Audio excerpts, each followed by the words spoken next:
السلام عليكم ورحمة الله تعالى وبركاته. مرحبا بكم معايا في فيديو جديد. فاليوم ان شاء الله غادي نحضر معكم معمول التمر. غادي نديروه بطريقه اللي هي صحيه 100%، بدقيق ديال الذره يعني سون غلوتين. تتجي بنينه، تتجي هشيشه كتذوب في الفم، فكنتمنى انكم تجربوها حيت فعلا تستحق. كما العاده اللي مهتم يبقى معايا يشوف جميع المراحل، وما تنساوش انكم تشجعونا بواحد لايك وتشتركوا في القناه الا مازال ما اشتركتوش. فعلى بركه الله اول حاجه كنديروها وهي كناخذوا واحد الاناء اللي غادي نبريباريو فيه الحلوه ديالنا. كنضيف 3 كؤوس او 3 اكواب من دقيق الذره. انا استعملت هنايا الذره المحليه الغير المغيره وراثيا، فكنأكد على هذه المساله، حاولوا انكم تستعملوا ذره محليه. كنضيف عليهم ملعقه كبيره ديال اللوز مطحون، كذلك ضفت ملعقة صغيرة من زريعة الكتان، وملعقة صغيرة من النافع، وملعقة صغيرة من حبة حلاوة اللي هما الشمر واليانسون. النافع وحبة حلاوة بالنسبة للشرق تيقولوا لهم الشمر واليانسون، مطحونين طبعا. فكنضيف نصف ملعقة صغيرة من بيكربونات الصودا الخاصة بالحلويات. وبالنسبه للوز اللي ضفت هنايا فهو غير محمر، كتطحنوه بقشورو كتضيفوه. ضفت واحد القبيصه ديال الملحه لتصحيح الذوق، وكنضيف 2 معالق كبار عامرين ديال عسل التمر او دبس التمر اللي هو تحلاوت. بالنسبه لطريقه تحضير هذا دبس التمر راه موجود عندي في القناه، انا نحط لكم رابط الفيديو اسفل هاد لا فيديو هادي. وبالنسبه اللي ما كيتوفرش على دبس التمر يستعمل غير عسل طبيعي. صافي كنضيفوا قبيصه ديال الملحه لتصحيح الذوق، وكنضيف نصف كاس مخلط بين زيت الزيتون مع السمن. بالنسبه لهذا السمن هذا اللي استعملت فهو داك السمن مملح شي شويه، ماشي بزاف ولكن ماشي حار. تقدروا تعوضوه بالزبده الا بغيتوا، ولكن علاش قلت لكم بالضبط السمن حيت تعطاه مذاق زوين لهذا المعمول هذا، وكنتمنى تجربوه بهذه الطريقه اللي عطيتكم. صافي كما كتشوفوا معايا كنحاول ندخل هذه الدهون هذه ونلبسها مزيان لهذا الدقيق ديال الذره بهذه الطريقه، بحال كنفتل بيديا بهذا الشكل اللي كتشوفوا. صافي من بعد كنجمعوا غير الماء عادي ديال الصنبور. تقدروا مثلا تضيفوا عليه 1-2 معالق ديال الماء الزهر الا بغيتوا. انا هنايا استعملت غير ماء عادي ديال الصنبور، وماشي راه كنجمع ولا كنعجن. شوفوا لاحظوا معايا الجمع ديالي كنجمع برؤوس الاصابع بحال العجينه ديال الصابلي تماما.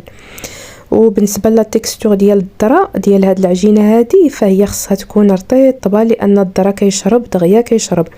غير كتخليوه شي شويه كتعاودوا ترجعوا تلقاوه راه شرب الماء، راه قصح شي شويه وماشي مشكل. واخا تلاحظوا هكا قاصح ولا شي حاجه تقدروا تزيدوا شويه د الماء عاوتاني وصافي. ولاحظوا معايا العجينه هنايا خليتها رطيبه، شوفوا لاحظوا معايا رطبه.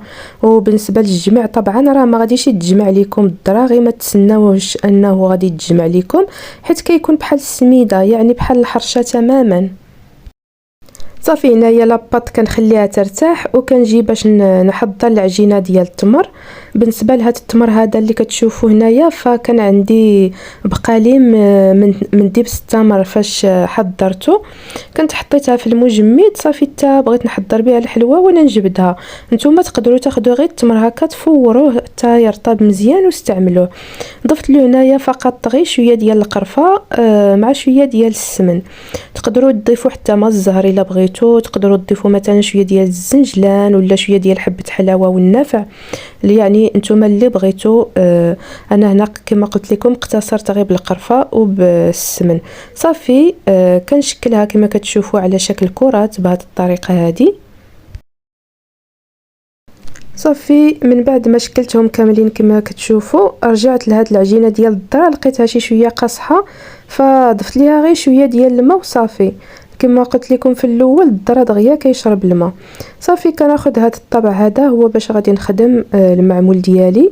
كناخذوا واحد شويه من البلاستيك الغذائي كنوضعوه بهذه الطريقه هذه باش هكا ما تبقاش لصق لينا العجينه ودغيا كتخرج.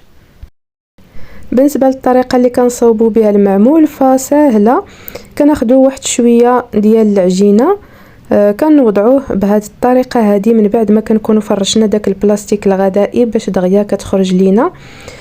كنديروا واحد الحفره في الوسط وكنضيفوا هذيك الكره ديال التمر. من بعد كنعاودوا نغطيو بالعجينه بهذه الطريقه هذه، و كنوضعوا البلاستيك الغذائي من الفوق وكنضغطوا شي شويه هكا، نحاولوا نبسطوها شي شويه. صافي من بعد كنخرجوها. راه كما لاحظتوا راه دغيا كتخرج. الا ما وضعتوش داك البلاستيك غتلصق لكم، ما صافي غتضيع لكم. صافي وكنقدوها غير في الجوانب بهذا الشكل هذا وكنحطوها في اللاطه. وحتى الخدمه بالبلاستيك الغذائي فكتكون الخدمه نقيه. كما لاحظتوا معايا هذا المعمول ففيه ثلاثه ديال الاشكال، يعني راه ماشي غير هذا الشكل هذا. تقدروا مثلا ديروا اي شكل هنايا في هذا المعمول هذا، ولكن حيت هذا كبير شي شويه فاختاريته انايا. ولكن راه بثلاثه بهم تيجي بهم المعمول زوين زعما في الشكل ديالو. وبالنسبه لهذا التمر هذا اللي استعملت فصراحه راه باقا حلوه كما كانت في الاول، واخا خرجت منها هذيك تحلاوه راه بقات زعما مسكره وحلوه. وهذا غير واحد الملاحظه بغيت نقولها لكم، منين ديروا مثلا تحلاوه دبس التمر، هذاك الشياط اللي بقى لكم في التمر الا بغيتوا تحتفظوا به مثلا واحد شهر شهرين وضعوه في المجمد. ولا بغيتوا مثلا تستعملوه غير في هذيك السيمانه فتقدروا تحطوه غير في الثلاجه وكديروا به الحلويات.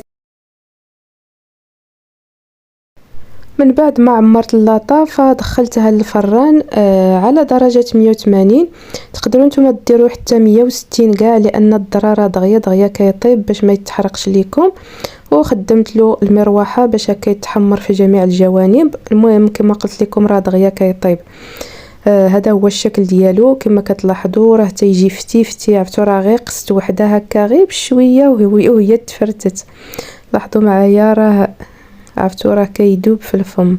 خليوه غير يبرد شي شويه لان باقا سخون وكتقيسوه صافي كيتفرتت ليكم.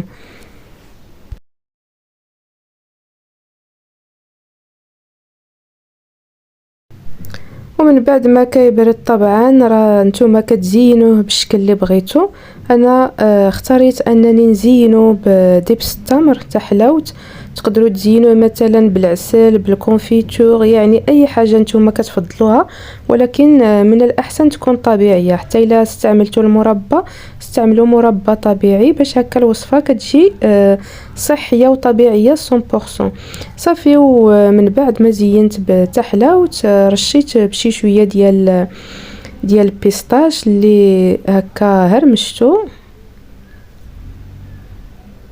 التزيين دائما راه كيبقى اختياري، يعني نتوما ديروا الشكل اللي بغيتو ولا غير خليوه هكاك بلا ما تزينوه. راه صدقوني راه تيجي بنين، يعني حلوه بدقيق الذره، واحد الدقيق اللي لا يعلى عليه، بنين لواحد الدرجه كبيره. وكنتمنى الوصفه ديال اليوم تنال الاعجاب ديالكم. الا جربتوها ما تنساوش انكم تشاركوا معايا في التعاليق واش عجبتكم، وخليتكم على خير. حتى الفيديو الجاي ان شاء الله، في امان الله.